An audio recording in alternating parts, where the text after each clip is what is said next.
A conveniently located, handlebar-mounted push-button switch allows the rider to easily select between two-wheel drive, four-wheel drive, and differential lock four-wheel drive to get the right setting for any traction condition.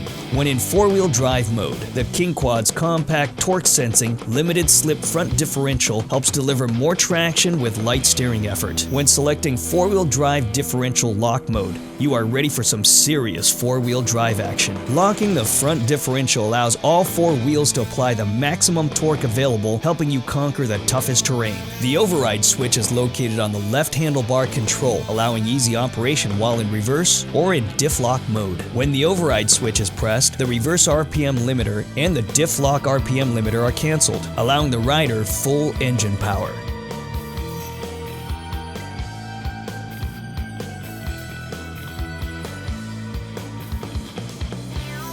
Visit SuzukiCycles.com to locate a Suzuki dealer near you and to get a quote on purchasing a new KingQuad for yourself.